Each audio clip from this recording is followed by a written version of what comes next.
الإسلام ديني ومحمدا رسول الله ويقيني.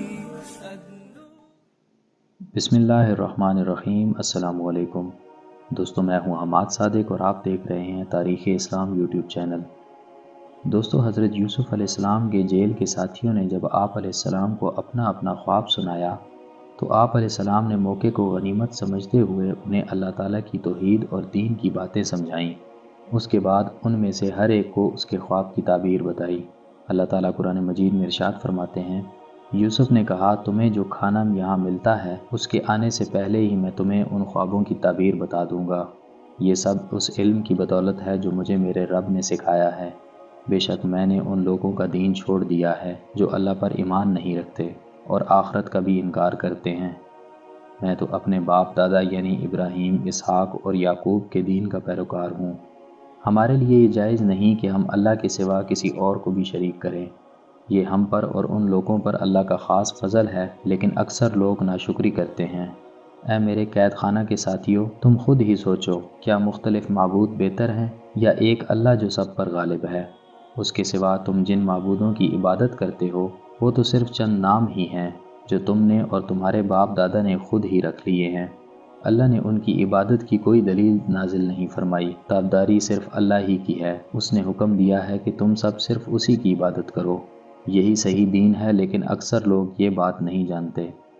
حضرت یوسف علیہ السلام نے اپنے جیل کے ساتھیوں کو اللہ تعالیٰ کی توحید اور دین کی باتیں سمجھانے کے بعد انہیں تعبیر یہ بتائی کہ تم میں سے جس نے اپنے آپ کو شراب نچوڑتے دیکھا ہے اس کی تعبیر یہ ہے کہ اسے قید سے رہائی ملے گی اور وہ دوبارہ اپنے بادشاہ کو شراب پلانے پر مامور ہوگا، اور جس نے اپنے سر پر روٹیوں کے ٹوکرے دیکھے ہیں اسے پھانسی دی جائے گی اور پرندے اس کے سر سے گوشت نوچ نوچ کر کھائیں گے. اللہ تعالیٰ قرآن مجید میں ارشاد فرماتے ہیں، اے میرے قید خانہ کے ساتھیوں، تم دونوں میں سے ایک تو اپنے مالک کو شراب پلانے پر مقرر ہو جائے گا، لیکن دوسرا سولی پر چڑھا دیا جائے گا اور پرندے اس کے سر میں سے گوشت نوچ نوچ کر کھائیں گے. تم دونوں جس بارے میں مجھ سے پوچھ رہے ہو اس کام کا فیصلہ کیا جا چکا ہے. دوستو، حضرت محمد صلی اللہ علیہ وسلم نے ارشاد فرمایا، جب تم میں سے کوئی اچھا خواب دیکھے تو اس پر اللہ کا شکر ادا کرے اور اسے اہل علم کے سامنے بیان کرے. اگر کوئی ناپسندیدہ خواب دیکھے تو وہ شیطان کی طرف سے ہے، لہٰذا اس خواب کے شر سے اللہ کی پناہ مانگے اور وہ خواب کسی سے بیان نہ کرے. ایسا کرنے سے وہ اسے نقصان نہیں پہنچائے گا. دوستو، حضرت یوسف علیہ السلام نے خواب کی تعبیر بتانے کے بعد ساقی سے کہا کہ تم تو نجات پا جاؤ گے، اس لیے جب بادشاہ کے پاس جاؤ تو ان سے میرا ذکر بھی کرنا کہ ایک بے گناہ آدمی قید میں پڑا ہوا ہے. رہائی پانے والے ساقی کو آپ علیہ السلام کا بادشاہ کے سامنے ذکر کرنا شیطان نے بھلا دیا. اس طرح آپ علیہ السلام کئی سال تک مزید قید خانہ میں ہی رہے. اللہ تعالیٰ قرآن مجید میں ارشاد فرماتے ہیں، اور جس کے بارے میں یوسف کو یقین تھا کہ وہ قید سے رہا ہو جائے گا اس سے کہا اپنے بادشاہ سے میرا ذکر بھی کر دینا، مگر شیطان نے اسے اپنے بادشاہ سے ذکر کرنا بھلا دیا. بس اس طرح وہ کئی سال تک قید خانے میں ہی رہے. ساقی کے رہا ہونے کے کئی سال بعد مصر کے بادشاہ کو خواب آیا کہ 7 موٹی گائیں ایسی ہیں جنہیں 7 دبلی گائیں کھا رہی ہیں، اور 7 خوشے خشک ہیں اور 7 سبز. اس نے اپنے درباریوں سے اپنے اس خواب کی تعبیر پوچھی، لیکن کوئی بھی اس تعبیر کو نہ بتا سکا، بلکہ وہ کہنے لگے یہ تو پریشان کن خواب ہیں. آخرکار وہ ساقی جو قید خانے سے رہا پا کر بادشاہ کے پاس پہنچا تھا، اس نے کہا کہ اگر آپ مجھے اجازت دیں تو میں قید خانے میں جاتا ہوں. وہاں ایک یوسف نامی آدمی ہے جو اس خواب کی تعبیر بتا سکتا ہے. چنانچہ اجازت ملنے کے بعد وہ آپ علیہ السلام کے پاس آیا اور آپ علیہ السلام سے خواب کی تعبیر دریافت کی. آپ علیہ السلام نے جو تعبیر بتائی وہی منوان صحیح ثابت ہوئی. اللہ تعالیٰ قرآن مجید میں ارشاد فرماتے ہیں، ایک دن بادشاہ نے کہا میں نے خواب دیکھا ہے کہ 7 دبلی گائیں 7 موٹی گائیں کو کھا رہی ہیں، اور اناج کی 7 بالیاں سبز ہیں اور دوسری 7 خشک ہیں. اے درباریوں، میرے اس خواب کی تعبیر بتاؤ اگر تم خواب کی تعبیر دے سکتے ہو. انہوں نے جواب دیا کہ یہ تو پریشان کن خواب ہے اور ہم ایسے خوابوں کی تعبیر نہیں جانتے. ان دونوں قیدیوں میں جو شخص رہا ہوا تھا اسے ایک مدت کے بعد یوسف علیہ السلام یاد آ گئے.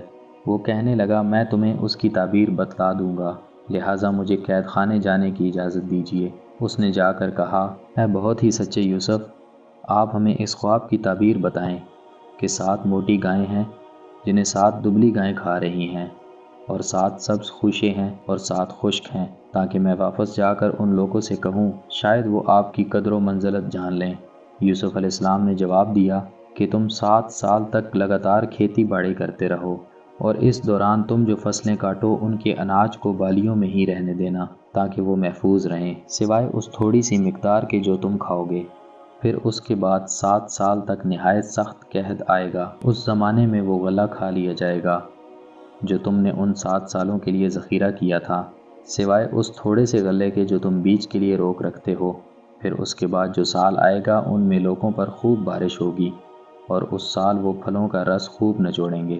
دوستو، جب بادشاہ کے ساقی نے حضرت یوسف علیہ السلام سے بادشاہ کے خواب کی تعبیر پوچھی اور آپ علیہ السلام نے اس کی تعبیر بتائی تو وہ فوراً بادشاہ کے پاس پہنچا اور حضرت یوسف علیہ السلام کی بتائی ہوئی تعبیر اس کے سامنے پیش کی۔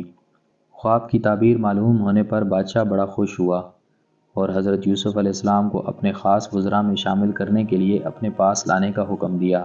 جب بادشاہ کا قاصد آپ علیہ السلام کے پاس حاضر ہوا تو آپ علیہ السلام نے اس وقت تک قید خانے سے باہر نکلنے سے انکار کر دیا جب تک آپ علیہ السلام کی مکمل بے گناہی کا اظہار نہ ہو جائے۔ آپ علیہ السلام نے قاصد سے کہا کہ بادشاہ کو میرا پیغام پہنچا دو کہ جن عورتوں نے مکر و فریب کرتے ہوئے اپنے ہاتھ کاٹ لیے تھے ان سے پوچھیں اصل حقیقت کیا تھی۔ بادشاہ نے ان عورتوں سے دریافت کیا تو انہوں نے اصل حقیقت کا اعتراف کرتے ہوئے کہا کہ یوسف علیہ السلام پاک دامن ہیں، ان میں کوئی برائی نہیں۔ اور عزیز مصر کی بیوی نے بھی جب دیکھا کہ حق واضح ہو گیا ہے تو اس نے بھی اقرار کیا کہ میں نے ہی اسے ورغلانے کی کوشش کی تھی، وہ یقیناً بے گناہ ہے۔ جب آپ علیہ السلام کی بے گناہی ثابت ہو گئی تو آپ علیہ السلام نے عرض کیا کہ میں اپنے نفس کی پاکیزگی بیان نہیں کرتا، بے شک نفس سے تو گناہ کے کام ہونا ممکن ہے، مگر یہ کہ جس پر اللہ تعالیٰ اپنی خاص رحمت فرمائے۔ دوستو، امید کرتا ہوں آپ کو آج کا ہمارا یہ ٹاپک پسند آیا ہوگا۔ اگر آپ کو آج کی ہماری یہ ویڈیو پسند آئی ہے تو اس ویڈیو کو لائک ضرور کیجیے گا اور دوستوں کے ساتھ شیئر ضرور کیجیے گا اور ہمارے چینل کو سبسکرائب کر دیجیے گا۔ ربي والإسلام ديني ومحمدا رسول الله